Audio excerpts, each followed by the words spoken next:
내가 이것을 너희에게 이름은 내 기쁨이 너희 안에 있어 너희 기쁨을 충만하게 하려 함이라. 아멘. 다 같이 자리에 일어나셔서 사도신경으로 우리의 신앙을 함께 고백하겠습니다.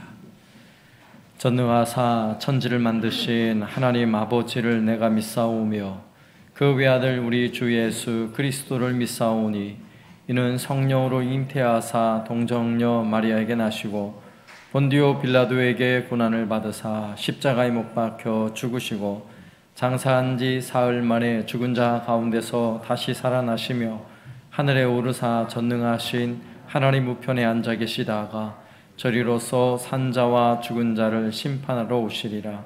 성령을 믿사오며 거룩한 공예와 성도가 서로 교통하는 것과 죄를 사하여 주시는 것과 몸이 다시 사는 것과 영원히 사는 것을 믿사옵나이다. 아멘. 찬송가 445장.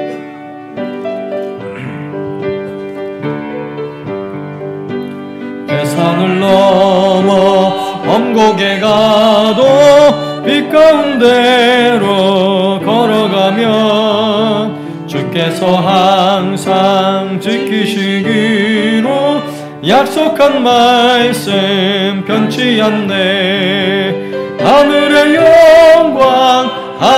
영광 나의 맘속에 차고도 넘쳐 할렐루야를 힘차게 불러 영원히 주를 찬양하리. 캄캄한 밤에 다닐지라도 주께서 나의 길 되시고 나에게 밝은 빛이 되시니 길 잃어버릴 염려 없네. 하늘의 영광 나의 맘속에 차고도 넘쳐 할렐루야를 힘차게 불러 영원히 주를 찬양하리. 광명한 그빛 마음에 받아 찬란한 천국 바라보고 할렐루야를 힘차게 불러 날마다 빛에 걸어가리. 하늘의 영광 나의 맘속에 차고도 넘쳐 할렐루야를 힘차게 불러 영원히 주를 찬양하리.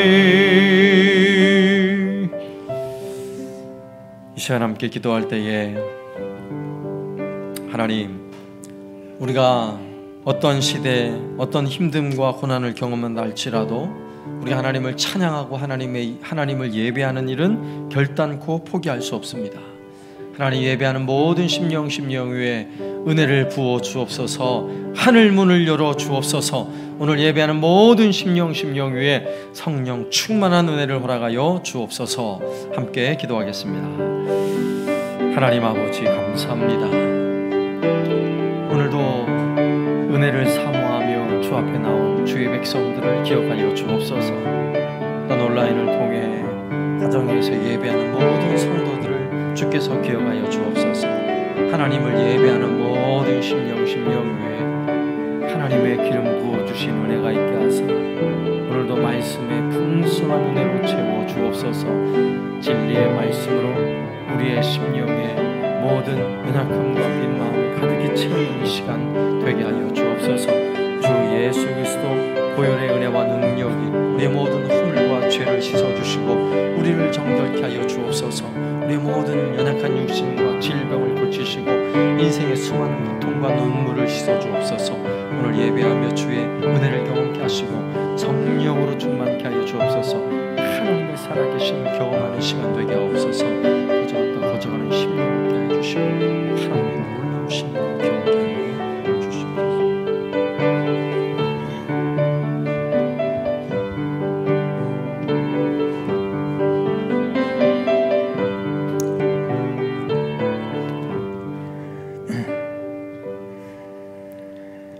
소망이 되시고 생명이 되시는 하나님 우리 아버지, 크신 은혜를 감사를 드립니다. 오늘도 저희들이 거룩한 주일을 맞이하여 주님 앞에 나와 사오니 이 예배 드리는 가운데에 불같은 성령을 부어주셔서 우리 성도들이 신령과 진정으로 예배 드릴 수 있도록 주님께서 인도하여 주시기를 간절히 원합니다. 주님, 이 시간 저희들에게 예배 가운데에 말씀에 충만한 은혜를 부어 주옵시고 성령의 감동에 따라 진리의 말씀을 심령에 채우기에 부족함이 없도록 주여 인도하여 주옵소서. 하나님 우리 아버지, 이 시간 우리 목사님께서 하늘 말씀을 준비하여 단 위에 서사오니 하나님께서 친히 붙잡아 주옵시고 입술을 주장하여 주셔서 말씀을 선포할 때에 성령의 뜨거운 역사가 불같이 저희들의 가운데 임하실 줄로 믿습니다. 그리고 믿음 위에 성령 충만하여 이 예배 가운데 영육간에 병든 몸과 마음속의 상처들도 다 치료하여 주옵소서. 우리 목사님께서 기도한 가운데에 세우신 목회 계획들이 하나님의 나라와 뜻을 이루는 데에 크게 쓰임받게 하여 주옵시고 늘 영육간에 큰 축복하여 주시기를 간절히 원하고 바랍니다.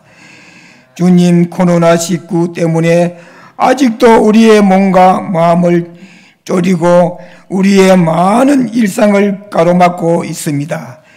주님이여 환난과 재난을 쏟기 지나가게 하옵시고 날마다 우리 하나님의 은혜 가운데 살아갈 수 있도록 축복하여 주옵소서. 오늘도 코로나 때문에 교회에 다 모이지 못하고 각 가정에서 온라인 예배를 드리는 가정이 있습니다. 주님, 각 가정에서나 교회에서 드리는 모든 예배를 받아 주옵시고 축복하여 주옵소서. 그리고 저희 교회에 항상 주님께서 임재하셔서 성령의 뜨거운 역사가 늘 살아 움직이며 사랑과 은혜와 진리와 생명이 넘치는 교회가 되게 하여 주시기를 주여 간절히 원하고 바랍니다. 그리하여 우리 교회가 이 사회와 국가와 땅끝까지 주의 말씀을 증거하며 복음하는 데에 앞장서서 행하며 살아있는 교회가 되게 하여 주시기를 간절히 원하고 바랍니다. 하나님 우리 아버지, 언제나 우리 성도들이 교회 생활이나 가정 생활에서 생명이 되시는 주님께서 인도하시는 길을 따라 살게 하여 주옵소서. 그리고 날마다 사랑과 믿음으로 늘 승리하며 살아갈 수 있도록 축복하여 주옵소서. 힘들게 살아가는 우리 성도들에게 어려움과 근심을 사라지게 하옵시고 우리 성도들이 날마다 부르짖고 간구하는 소원을 다 응답하여 성취되게 하여 주시기를 간절히 소원하고 바랍니다. 그리고 연약한 부족한 저희들의 그 어떠한 시련과 고난과 아픔이 닥칠지라도 극복할 수 있는 용기와 믿음을 주옵소서. 그래서 저희들이 몸된 교회에서 충성과 헌신하며 봉사할 수 있는 믿음을 주시기를 간절히 원하고 바랍니다. 하나님 우리 아버지, 이번 주간에 추수명절이 끼어있는 주간입니다. 특별히 기근기에 가고 오고 하는 길을 주님께서 지켜 주옵소서. 그리고 온 가족이 한자리에 모일 때에 제 길에 서지 않고 악한 사탄에 유혹받지 않도록 우리 주님께서 인도하여 주옵시고 주님을 모르는 부모 형제들에게 복음을 전할 수 있는 자리가 되게 하여 주옵소서. 그리고 하나님을 섬기는 부모들과 주님의 베풀어 주신 그 은혜를 서로 고백하면서 주님께 큰 영광을 돌 수 있는 자리가 되게 하여 주옵소서. 이 예배의 시종을 주님께서 부탁하고 우리 구주 살아계신 예수님 이름으로 간절히 기도하옵나이다. 아멘.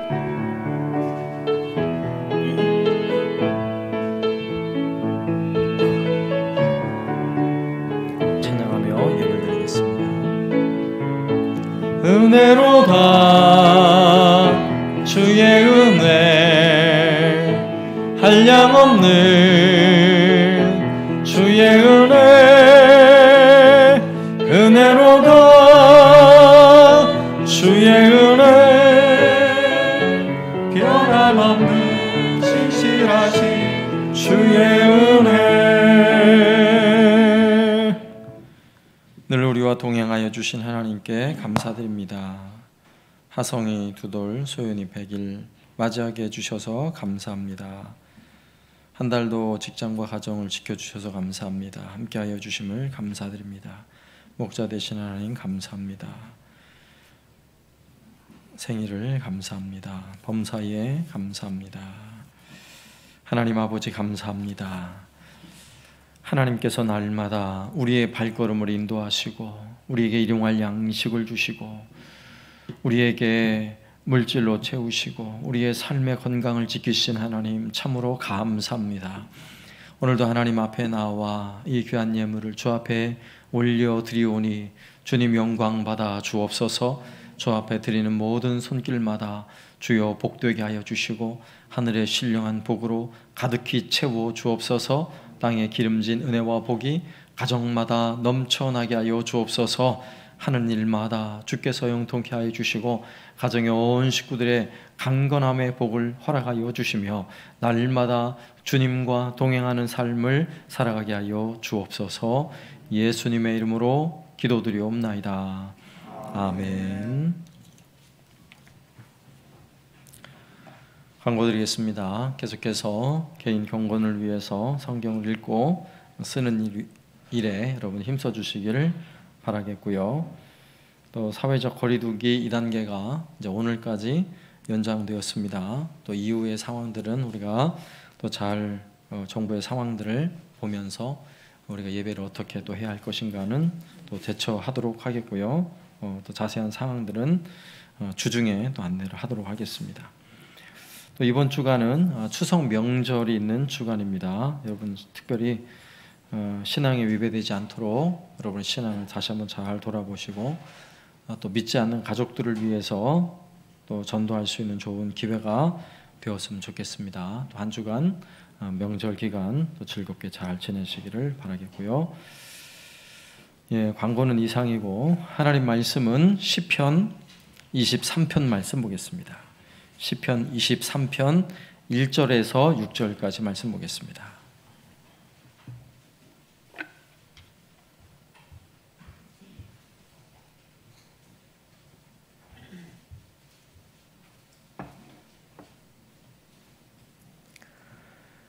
시편 23편 1절에서 6절까지 말씀입니다. 말씀을 제가 봉독하겠습니다. 여호와는 나의 목자시니 내게 부족함이 없으리로다. 그가 나를 푸른 풀밭에 누이시며 쉴만한 물가로 인도하시는도다. 내 영혼을 소생시키시고 자기 이름을 위하여 의의 길로 인도하시는도다. 내가 사망의 음침한 골짜기로 다닐지라도 해를 두려워하지 않을 것은 주께서 나와 함께 하심이라. 주의 지팡이와 막대기가 나를 안위하시나이다. 주께서 내 원수의 목전에서 내게 상을 차려주시고 기름을 내 머리에 부으셨으니 내 잔이 넘치나이다. 내 평생의 선하심과 인자하심이 반드시 나를 따르리니 내가 여호와의 집에 영원히 살리로다. 아멘. 우리가 신앙생활하면 반드시 암송해야 할 내용들이 있습니다. 여러분 주기도문, 사도신경, 십계명 이 정도는 기본으로 다 외우시죠? 근데 이것만 외워서 될 게 아니라 성경에 나오는 정말 꿀송이처럼 은혜롭고 달콤한 말씀들이 너무너무 많이 있어요. 자, 이런 말씀들을 하나씩 하나씩 암송하면서 내 것으로 만드는 것은 너무나 유익한 일이죠. 성경을 열심히 읽고 여러분 쓰는 것도 중요한데 그 말씀을 잘 암송해 놓고 때마다 필요한 때마다 그 말씀이 내 머리에 떠올라서 그 말씀을 입으로 중얼중얼하며 되새기는 것은 우리의 신앙과 경건에 굉장한 유익이 있습니다. 그리고 오늘 우리가 읽은 이 23편의 말씀은 특별히 이 말씀을 안 좋아하는 성도들이 없을 거예요. 저도 개인적으로 이 말씀을 너무너무 좋아하고 또 우리 교회에서는 저도 교회에서 중직자 직분을 받고 훈련을 받을 때는 적어도 이 시편 23편 그리고 시편 1편 말씀은 꼭 암송하도록 그렇게 지도를 하였는데 이왕이면 여러분 모두가 이 말씀을 전체를 23편을 암송하면 좋을 것 같아요. 그래서 다음 10월에는 우리가 예배를 시작하기 전에 우리가 사도신경이나 주기도문을 고백하며 예배를 시작했는데 10월달 한 달은 시편 23편을 서로 고백하며 예배를 시작하려고 해요. 그래서 10월달은 이 시편 23편을 우리 한사랑교회 모든 성도들이 암송하는 달이에요. 여러분에게 아주 소중한 은혜로운 기회를 드릴 테니까 한번 꼭 도전해 보시길 바랍니다. 시간 많으시잖아요 요즘에. 네, 열심히 외워서 이 말씀을 외우면 얼마나 유익한지 한번 제가 생각해 봤어요. 이 말씀을 외우고 자주 암송하면 우리에게 어떤 일들이 벌어질 것인가 한번 생각을 해보니까 밤에 잠을 못 주무시는 분들 있죠. 밤에 잠이 안 올 때 이 말씀을요 눈을 탁 감고 암송을 한번 해보세요. 여호와는 나의 목자시니 내게 부족함이 없으리로다. 그가 나를 푸른 풀밭에 누이시며 쉴 만한 물가로 인도하시는도다. 이러면 잠이 오겠어요 안 오겠어요? 잠이 와요. 한번 해보세요. 그런지 안 그런지 한번 해보세요. 또 찬바람이 불고 낙엽이 떨어지면 좀 마음이 우울하신 분들이 있어요. 이런 분들도 암송하세요. 여호와는 나의 목자시니 하면 우울한 마음이 남아있겠어요? 마음에 왠지 모를 흐뭇한 마음이 마음속에 솟아날 거예요. 또 어떤 분은 두렵고 초조한 마음 때문에 심장이 쿵쾅쿵쾅 하시는 분들이 있죠. 이 말씀을 한번 조용히 묵상하며 한번 암송해 보세요. 마음에 평안을 찾게 될 것입니다. 또 별일 아닌데도 막 화가 나시는 분들이 있어요. 막 화가 나는 분들, 아이고 열받아. 열받지 마시고 여호와는 나의 목자시니 이 말씀을 암송하세요. 그러면요 아주 인격이 달라질 거예요. 인격이. 한번 해보세요. 또 우리가 신앙생활 하다 보면 여러분 성경도 열심히 일독도 해야 되고 할 일이 많죠. 그런데 성경을 일독하려고 시작하면 창세기에서 끝나요. 창세기를 잘 못 넘겨요. 이런 분들도 이 말씀을 암송하면서 성경을 한번 읽어보세요. 성경을 쓰시는 분들도 많이 계시는데 한번 이 말씀을 잘 암송하면서 성경을 써보세요. 성경 일독하는데도 힘이 되고요. 성경을 쓰는데도 힘이 될 줄로 믿습니다. 그럼 우리의 평범한 일상에서 여러분 하나님의 살아계심을 경험하고 싶지 않습니까? 내 평범한 일상, 내가 길을 가고 일을 하고 가정에서 머물 때에 정말 하나님이 나와 함께 하시다. 그 하나님이 살아계신 하나님이 나와 늘 함께 하시다. 그리고 이런 은혜를 경험하고 싶지 않으세요? 그런 분들은 오늘 시편 23편을 꼭 암송하시고 생각나는 대로 이 말씀을 되새기면 이 말씀에 놀라운 은혜가 임할 줄로 믿습니다. 여러분 시편 23편은 다윗의 시편이기도 하지만 예수님을 믿고 하나님을 섬기는 우리 모두의 시편이에요. 우리 모두의 노래예요. 여러분 성경 중에서 성도들로부터 가장 많은 사랑을 받는 시편 중에 하나, 성경 중에 하나가 바로 시편 23편이에요. 우리 한번 1절만 다 같이 한번 하겠습니다. 23편 1절 시작. 여호와는 나의 목자시니 내게 부족함이 없으리로다. 아멘. 여러분 벌써 1절 외우셨죠? 못 외우신 분 한 번 더 시작. 여호와는 나의 목자시니 내게 부족함이 없으리로다. 여러분 이러면 끝나요. 오늘 설교는 1절에서 끝나요. 1절. 제가 한 몇 주간 동안 이 시편 23편을 가지고 설교를 해야겠다라는 마음이 들었어요.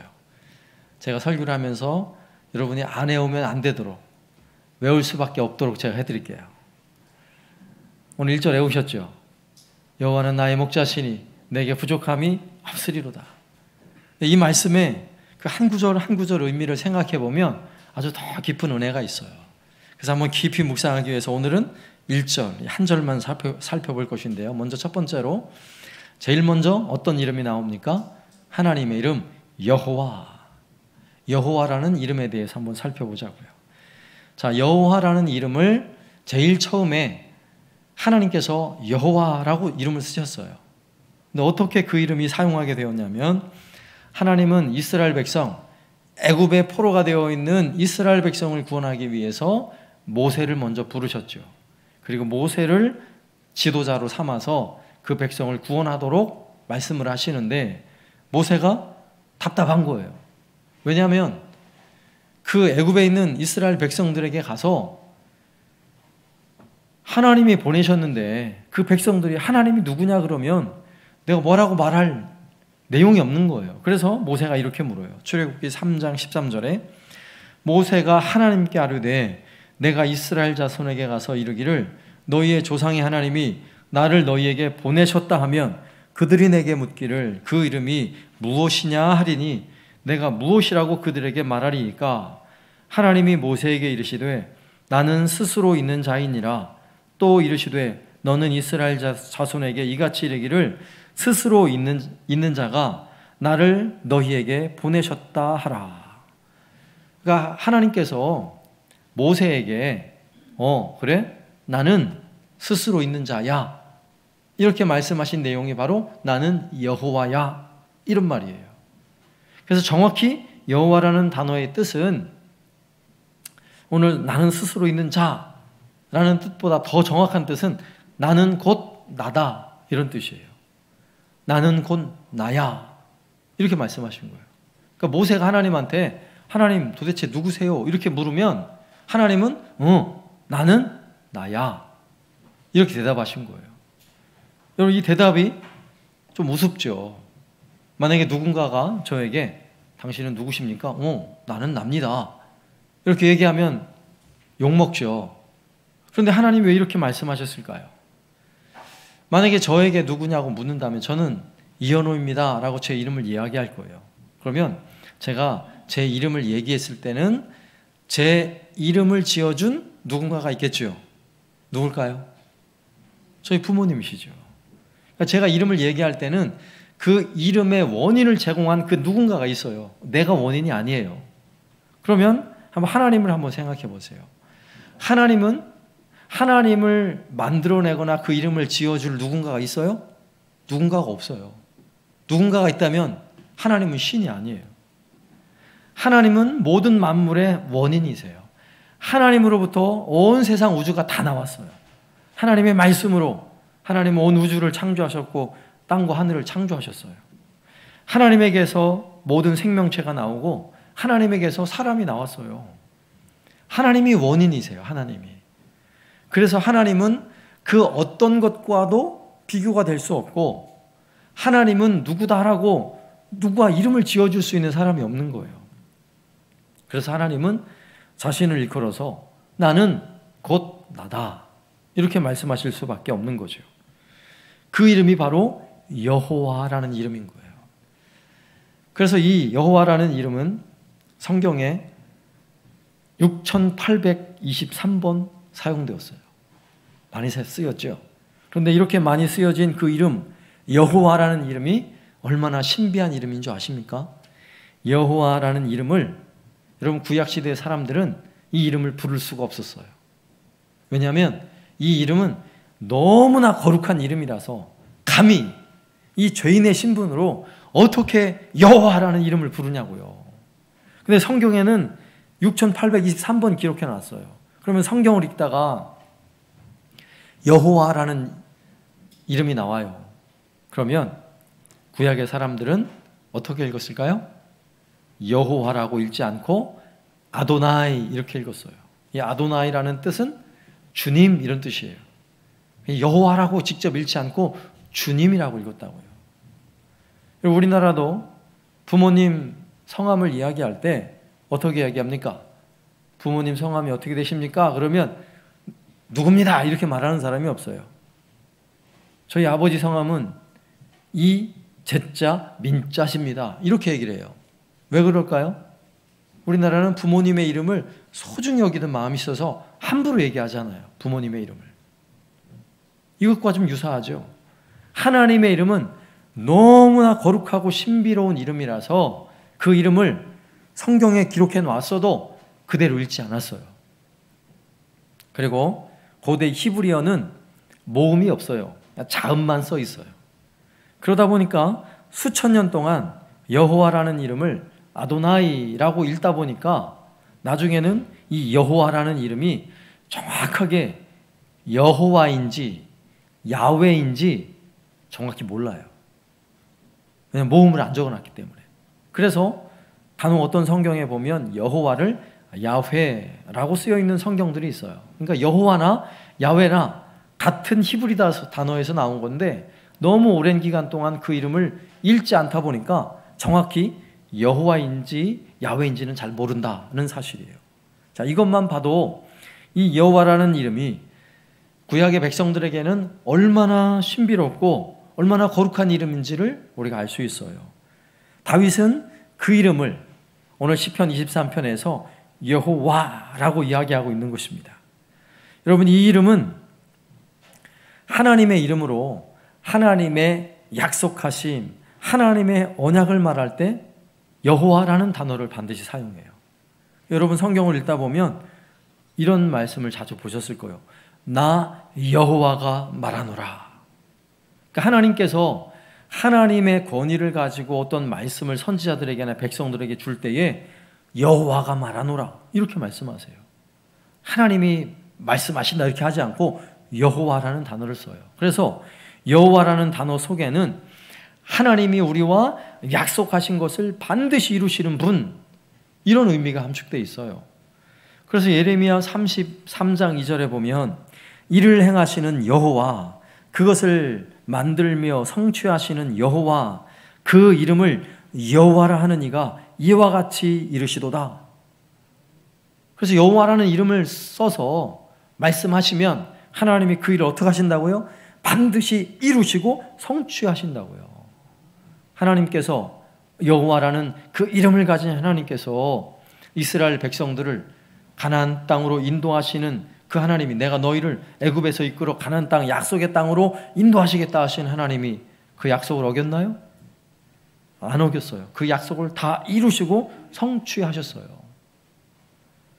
또 이 땅에 모든 죄악된 인류를 구원하시겠다 하는 그 하나님의 그 십자가의 약속, 그 약속이 단 하나라도 거짓된 것이 있습니까? 없어요.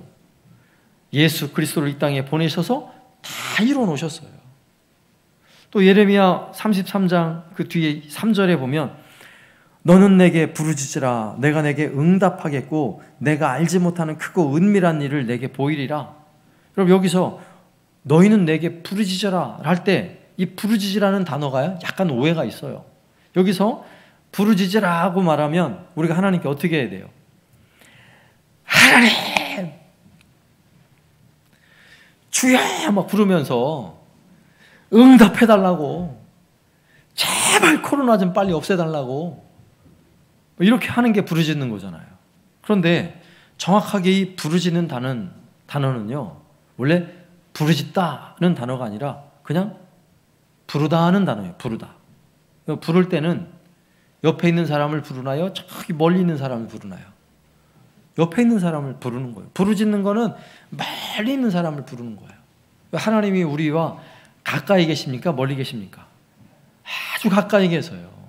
그래서 여기서 너는 내게 부르라 라고 말할 때는 앞서 예레미야 33장 2절에 있는 것처럼 그 일을 행하시는 여호와, 그거를 만들어서 성취하시는 여호와, 그 이름을 여호와라 하는 이가 이르시되 너는 나를 불러라 하는 거예요. 그러니까 그 일을 성취하시고 이루시는 그 여호와, 그 하나님이 어떻게 하신다는 거예요? 늘 내 옆에 있는다는 거예요. 아주 가까이 계시다는 거예요. 그래서 그 하나님께 우리는 하나님, 여호와 하나님이라고 그분의 이름을 그냥 살짝만 불러도 하나님이 알아들어요? 못 알아들어요? 다 알아들어요. 다 알아들어요. 그 하나님이에요. 성경에 이렇게 존엄하시고 그렇게 신비로움을 가진 그 여호와 하나님이요, 우리가 그냥 살짝 불러도 응답하신 하나님이세요. 그분을 여호와라고 부르고 있는 거예요. 두 번째는 오늘 1절 말씀의 뒷부분을 먼저 생각해 보죠. 내게 부족함이 없으리로다. 여러분, 부족함이 없다는 고백이에요. 여러분, 정말 부족함이 없습니까? 우리가 살고 있는 지금 세상은요, 부족한 게 너무 많아요. 여러분, 만족할 수가 없어요. 무엇 때문에? 이놈의 코로나 때문에 만족할 수 없는 세상에 살아요. 그런데 다윗은 뭐라고 얘기하냐면 내게 부족함이 없도다 라고 고백하고 있는 것입니다. 그러하다면 정말 다윗에게는 아무런 부족함이 없었을까요? 그렇다면 이 고백은 거짓이겠네요. 한번 2절을 보면 23편 2절, 그가 나를 푸른 풀밭에 누이시며 쉴만한 물가로 인도하시는도다. 여러분 한번 생각해 보세요.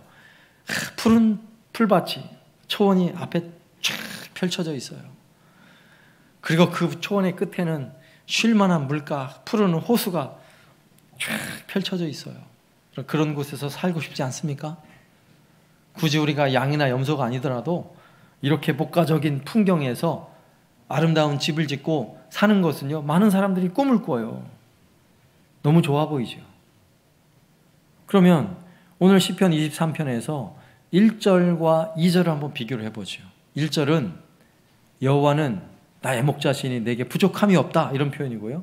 2절은 그가 나를 푸른 풀밭에 누이시며 쉴만한 물가로 인도하신다는 거예요. 그럼 푸른 풀밭과 쉴만한 물가가 좋습니까? 아니면 여호와 하나님이 좋습니까? 바로 이거예요. 여러분, 평상시에 우리가 하나님이 좋습니까? 내 삶에 나를 여유롭게 하고 풍족하게 하고 내가 원하는 것을 채워주는 이 푸른 초장과 쉴만한 물가가 좋습니까? 여러분 한번 대답을 해보세요. 솔직히 우리는 그동안 우리가 쫓아오고 우리가 그동안 그렇게 기대했던 행복은요, 푸른 초장과 쉴만한 물가가 혹시 아니었나요? 그럼 푸른 초장 쉴만한 물가, 전원주택에 아름답게 집을 짓고 사는 사람들이요, 한 1년 2년 살면 뭐라 그래요? 아, 이놈의 풀 때문에 죽겠다 그래요. 아마 이 옆에 있는 호수 때문에 습기가 하도 차가지고 못 살겠다 그래요. 아파트가 그립다 그래요. 우리는 그래요. 우리는 쉽게 만족을 못 한다고요. 푸른 풀밭과 쉴만한 물가 때문에 만족이 아니에요.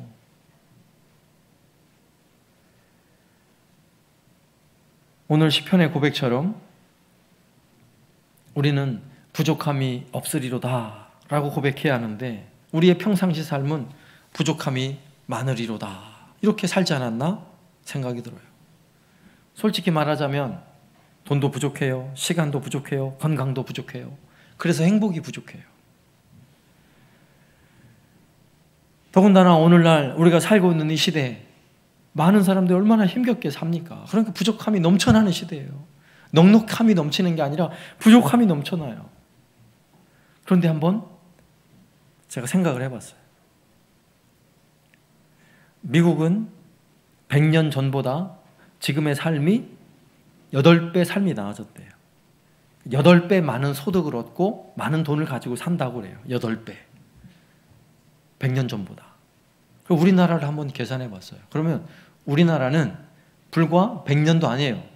6.25 전쟁이 있고 1960년, 60년 그때보다 지금이 우리가 몇 배 잘 사는 줄 아세요? 1인당 국민 소득을 가지고 계산해 보니까 300배 잘 살아요. 300배. 전쟁 끝나고 나서 우리나라 GNP가요 100불이었어요. 100불. 1년 동안 100불 가지고 살았다고, 100불을 벌었다고요. 그런데 지금은 3만 불이 넘는 시대에 살고 있어요. 그렇다는 이야기는 적어도 그냥 숫자만을 가지고 보면 300배의 더 많은 것을 누리고 사는 시대라는 거죠. 그것도 그럴 것이, 예전에는 이 스마트폰이 아니라 이만한 핸드폰 있었잖아요. 큰 냉장고 같은 핸드폰. 그거 들고 다녀도 부러워했잖아요. 근데 지금은 우리가 들고 다니는 이 스마트폰 하나가 옛날에 달나라에 쏘아 보냈던 나사의 슈퍼컴퓨터가 있어요. 그 슈퍼컴퓨터가 있는 사무실을 보면요, 우리 교회보다 더 넓어요. 거기에 컴퓨터들이 빼곡하게 들어서 있는데 달나라에 쏘아올린 그 슈퍼컴퓨터보다 내가 지금 들고 다니는 스마트폰이요, 더 성능이 좋아요. 그리고 우리의 삶의 질이 얼마나 높아졌어요. 그러나 만족하고 있습니까? 솔직하게 만족이 잘 안 되는 거예요. 예전에는 먹고 살기 위해서 하루에 10시간, 12시간 일을 했어요. 야근은 밥 먹듯이 했죠. 어디 주말 있고 어디 휴일이 있어요. 막 휴일, 막 특별 근무를 하죠. 주 5일 근무? 이거 시작한 지 얼마 안 됐잖아요. 주 5일이 어디 있어요? 주일도 안 쉬고 일했는데. 그런데 지금은 주 5일 근무에 주 52시간 근로시간을 정해놓았어요. 이런 시대에 살고 있다면 우리의 삶이 얼마나 더 만족 있고 더 나아져야 할까를 한번 생각해 봐야 돼요. 그런데도 놀랍게도 사람은 만족하지 못해요. 만족하지 못해요. 왜일까요? 우리의 욕망은 끝이 없어요. 더군다나 우리가 살고 있는 시대는 욕망에 중독되어 있는 시대예요. 끝없는 욕망. 끝없는 욕망. 핸드폰이 잘 돼도요, 한 2, 3년 지나면 어떻게 해야 돼요? 빨리 새로운 걸로 갈아야 돼요. 왜냐하면 세상은 끊임없이 우리의 욕망을 부추겨요. 그리고 욕망에 중독되도록 만들어요. 그리고 집에 잘 돌아가는 세탁기도요, 고장 몇 번 나면 빨리 갈아쳐야 돼요. 고칠 생각이 아니라 빨리 갈아쳐야 돼요. 냉장고도 마찬가지예요. 냉장고도 수명이 8년이라 그러니까 8년 딱 되면 빨리 바꿔야 돼요. 왠 줄 아십니까? 세상은 끊임없이 우리의 욕망을 부추겨요. 그리고 우리는 그 욕망에 중독되어서 만족할 수 없는 삶을 살아가는 거예요. 여러분, 다윗은 그가 왕이라서 백향목 궁에 거하면서 정말 만족한 삶을 살았을까요? 다윗은 전쟁에 나가기만 하면 승리를 했어요. 하나님께서 이기게 해주셨으니까. 그러니 전쟁을 하고 수많은 전리품을 취해서 다윗은 정말 부족함이 없을 것처럼 그런 복을 누리며 살았네요. 그래서 만족했을까요? 그렇지 않아요. 우리가 다윗을 앞서서 몇 주간에 걸쳐 살펴보았듯이 다윗은 수도 없는 죽음의 고비를 경험했던 사람이에요. 그의 아들도 반역을 하고 그가 그를 따르던 신하도 반역을 하고 이런 수많은 고비를 넘겼던 사람이에요. 아마도 다윗처럼 그 인생에 이런 엄청난 고비를 넘긴 사람은 그리 많지 않을 거예요. 그럼에도 불구하고 다윗이 고백하는 거예요. 내게 부족함이 없으리로다. 그래서 이 다윗의 고백, 나는 부족함이 없다라는 이 고백은요, 아무것도 모자라지 않다는 고백이 아닌 거예요. 나에게는 아무런 결핍이 없다는 고백이 아닌 거예요. 나는 힘겨움도 없고 나는 모든 것이 편안하다, 이런 고백이 아닌 것입니다. 그럼 이 고백은 어떤 고백일까요? 내 삶에 주어진 어떤 고난의 환경이라 할지라도, 내게 있는 좀 모자라는 그런 환경이라 할지라도, 내가 지금 힘겨운 삶을 살고 있는 상황이라 할지라도 다 감사하는 마음으로 받아들이는 거예요. 감사하는 마음. 하나님, 감사합니다. 하나님, 코로나가 온통 세상을 뒤덮고 있지만 하나님, 그래도 하나님 감사합니다. 하나님, 이 코로나 때문에 지금 장사도 안 되고 지금 너무너무 힘든 상황인데 하나님, 그래도 감사합니다. 내게 주어져 있는 모든 좋지 않은 상황까지도요, 부족한 상황까지도 감사하는 마음으로 그냥 받아들이는 거예요. 하나님 감사합니다 하면서. 그 마음이 뭐예요? 부족함이 없으리로다 하는 것입니다.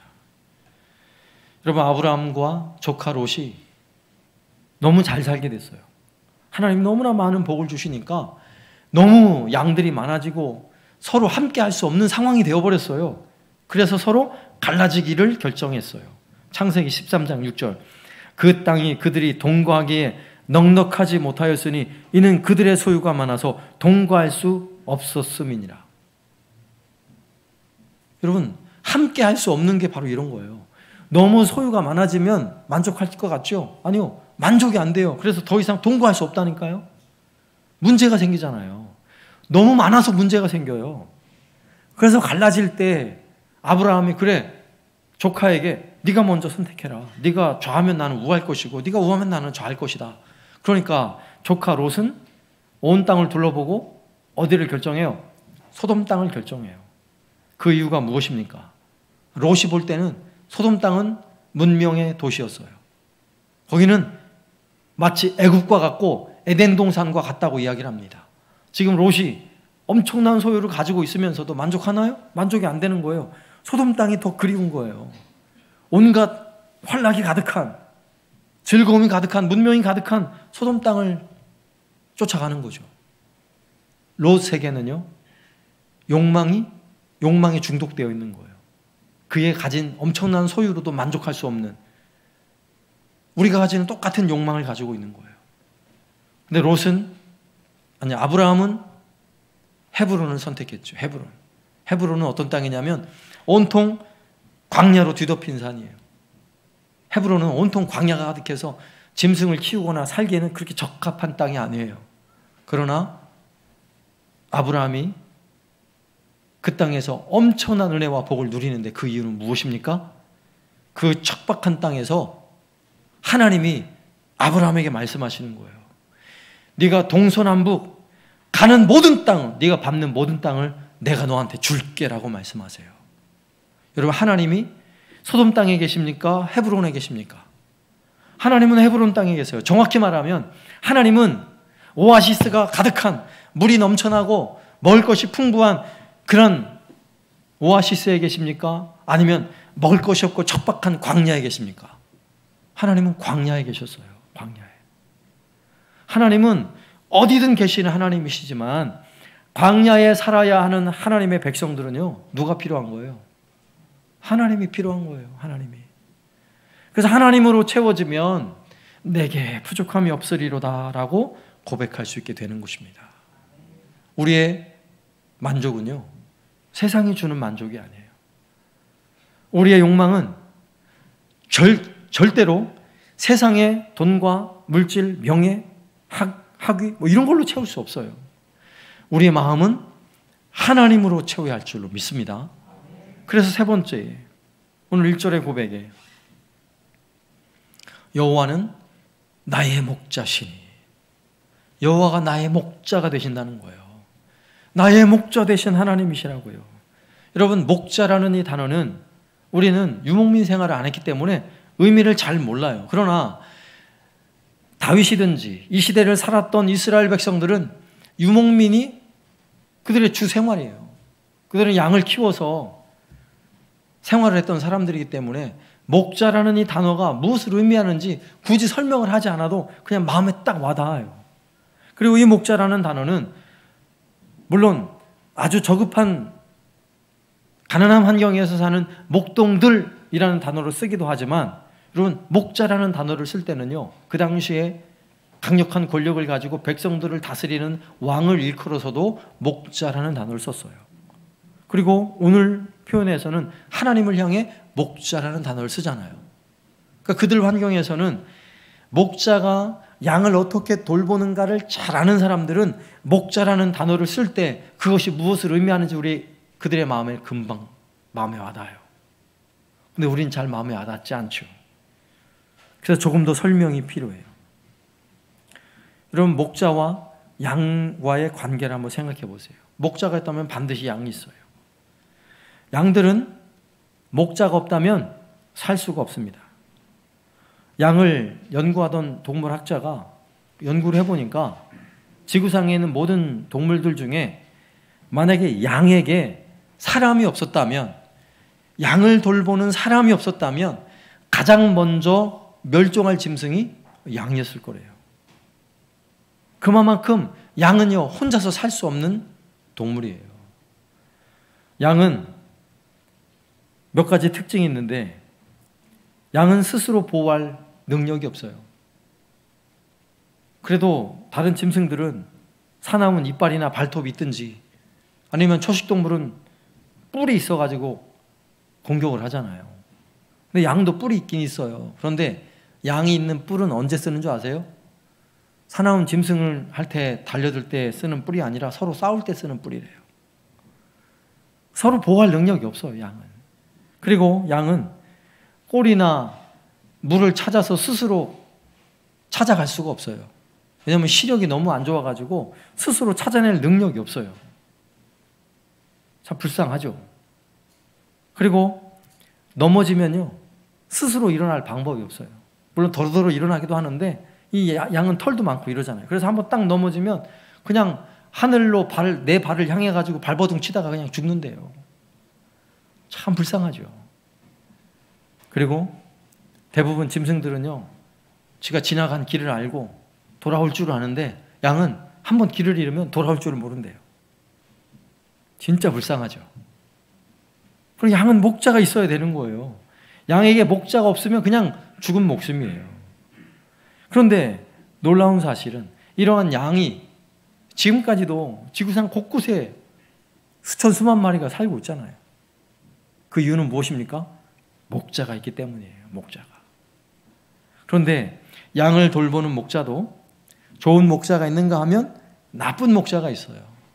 나쁜 목자는 양을 병들게 만들고 굶주리게 만들어요. 그리고 양이 짐승의 밥이 되는데도 그 사나운 짐승을 쫓아내지 않아요. 목숨을 걸고 양을 지키지 않아요. 그런데 좋은 목자, 선한 목자는 양의 필요를 알고 양이 배고플 때는 먹을 양식 있는 꼴로 인도를 해요. 물을 마셔야 할 때는 아주 좋은 신선한 물이 있는 곳으로 인도를 하고요. 짐승이 나타나면 목자가 생명을 걸고 짐승과 대신 싸워요. 그럼 우리 하나님은 좋은 목자이십니까? 나쁜 목자이십니까? 이걸 묻기 전에 그러면 우리는 양입니까? 우리는 목자입니까? 질문을 잘못했네요. 우리는 그럼 양입니까? 늑대입니까? 우린 양이에요. 양. 우린 양이라고요. 우리 손에 발톱이 있고 막 늑대 이빨이 있지 않아요. 우린 양이에요. 양. 그럼 우리에게 정말 필요한 존재는 누구냐면 목자가 필요해요. 선한 목자, 나를 잘 지켜주고 인도해 주실 그런 목자가 필요한데 누가 목자라고요? 여호와. 그 하나님이 나의 목자라고요. 나의 목자. 그럼 우리 하나님은 좋은 목자입니까? 나쁜 목자입니까? 우리 하나님 너무너무 좋은 목자세요. 요한복음 해볼까요? 요한복음 10장 11절. 나는 선한 목자라. 선한 목자는 양들을 위하여 목숨을 버리거니와 삭구는 목자가 아니요 양도 제 양이 아니라 이리가 오는 것을 보면 양을 버리고 달아나나니 이리가 양을 물어가고 또 해치느니라. 자, 우리가 양인데 나의 목자 되신 나의 여호와 하나님, 그분은 어떤 목자라고요? 선한 목자라고요. 양인 우리를 위해서 정말 목숨을 버리셨어요. 우리를 구원하고 우리를 살리기 위해서 하나님의 아들 독생자 예수 그리스도를 버리셨어요. 우리의 목자 되신 여호와 하나님, 그분이 얼마나 좋으신 분이세요.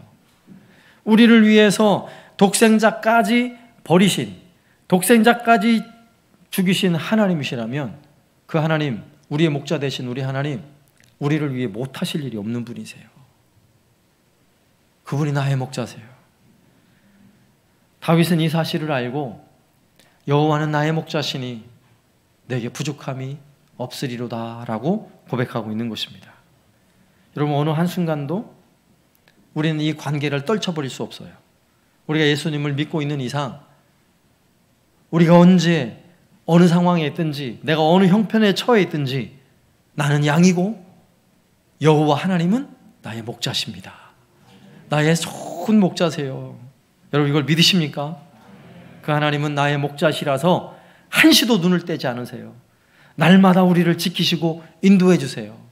우리를 어떻게 인도하시는지는 계속 다음 주에 말씀을 드릴게요. 오늘은 여기까지인데 오늘 1절 말씀을 제가 여러 가지 내용으로 설명을 드렸지만 여러분, 좋은 노래, 좋은 시일수록 굳이 설명이 필요가 없습니다. 그죠? 좋은 시는 막 설명을 들어서 그래 하고 깨닫는 시는 좋은 시가 아니에요. 좋은 시일수록 짧은 그 한마디에 우리 마음이 거기 다 담겨져 있어요. 짧은 그 한 구절 안에 굳이 설명하지 않아도 그것이 무엇을 의미하는지 우리 마음에 다 새겨져요. 오늘 시편 23편 1절이 바로 그런 말씀이에요. 여러분, 이 의미들을 굳이 머리 아프게 생각하지 않아도 돼요. 그냥 이 말씀을 외우시고, 그리고 시간이 되는 대로, 기억이 되는 대로 이 말씀을 여러분의 입술로 내뱉으세요. 네? 내뱉으세요. 다 같이 시작. 여호와는 나의 목자시니 내게 부족함이 없으리로다. 그렇게 무미건조하게 하지 마시고 마음에서부터 정말 내 고백으로, 굳이 설명이 필요 없잖아요. 다시 한 번 더 시작. 여호와는 나의 목자시니 내게 부족함이 없으리로다. 할렐루야. 얼마나 좋은 말씀인지 몰라요. 여호와는 나의 목자시니 내게 부족함이 없으리로다. 이것이 다윗의 고백이 아니라 나의 고백이 되길 바랍니다.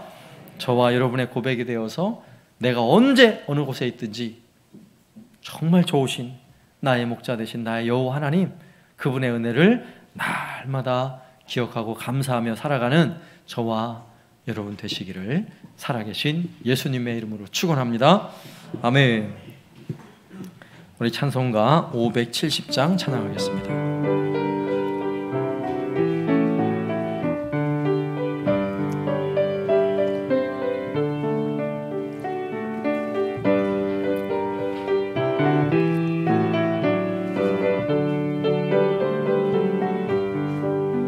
주는 나를 기르시는 목자요, 나는 주님의 귀한 어린 양. 푸른 풀밭 맑은 시냇 물가로 나를 늘 인도하여 주신다. 주는 나의 좋은 목자, 나는 그의 어린 양. 저를 따라 꼴을 먹여주시니 내게 부족함 전혀 없어라.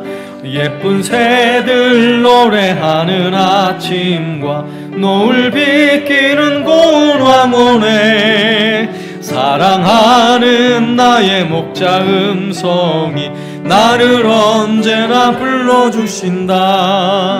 주는 나의 좋은 목자, 나는 그의 어린 양. 저를 따라 꼴을 먹여주시니 내게 부족함 전혀 없어라. 못된 짐승 나를 해치 못하고 거친 비바람 상치 못하리. 나의 주님 강한 손을 펼치사 나를 주야로 지켜주신다. 주는 나의 좋은 목자, 나는 그의 어린 양. 저를 따라 꼴을 먹여주시니 내게 부족함 전혀 없어라.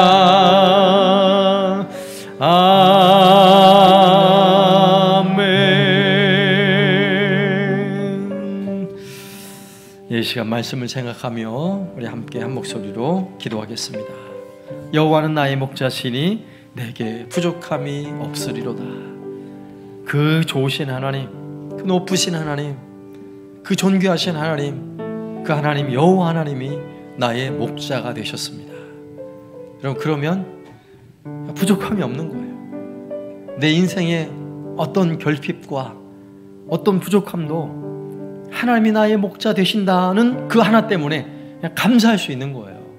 내게 지금 처해져 있는 형편과 상황이 좋지 않아도 하나님이 나의 목자시라면 나는 감사할 수 있고 만족할 수 있는 것입니다. 말씀을 생각하며 우리 함께 나의 목자 되신 그 하나님께 감사하며 함께 같이 기도합니다. 하나님 아버지, 감사합니다. 여호와 하나님, 나의 목자 되신 하나님, 우리 하나님 때문에 우리 인생에 수많은 위기와 고난과 좋지 않은 여러 가지 형편들이 있지만 목자 되신 우리 여호와 하나님 때문에 만족하며 살게 하옵소서. 부족함이 없이 늘 기쁨과 즐거움으로 감사하는 마음으로 살아갈 수 있는 굳센 믿음을 우리에게 허락하여 주옵소서. 하나님, 코로나로 인하여 참으로 좋지 않은 상황들이 펼쳐지고 있는 가운데에도 우리 하나님, 여호와 하나님, 나의 목자 되신 하나님 때문에 만족하고 우리 하나님 때문에 기뻐할 수 있는 우리 모두가 되게 하여 주옵소서.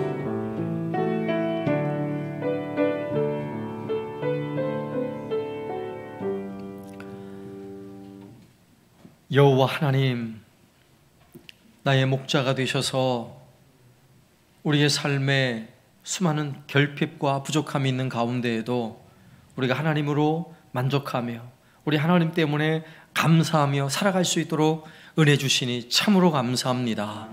우리가 날마다 우리 하나님, 나의 목자 되신 하나님을 잊지 않고 기억하며 살아가게 하여 주옵소서. 오늘 아름다운 이 시편 23편의 고백이 나의 삶의 고백이 되게 하시고 내 인생의 고백이 되게 하여 주옵소서. 예수님의 이름으로 간구하오며, 지금은 우리 주 예수 그리스도의 은혜와 아버지 하나님의 극진하신 사랑하심과 성령님의 교통하심이 우리 여호와 하나님, 우리 목자 되신 그 하나님 때문에 늘 부족함 없도다 고백하며 살아가기를 소망하는 우리 모든 성도들 머리 위에 이제로부터 영원토록 함께 있을지어다. 아멘.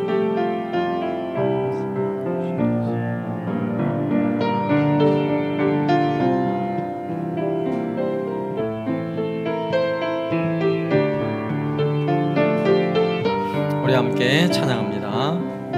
형제의 모습 속에, 형제의 모습 속에 보이니 하나님 형상 아름다워라.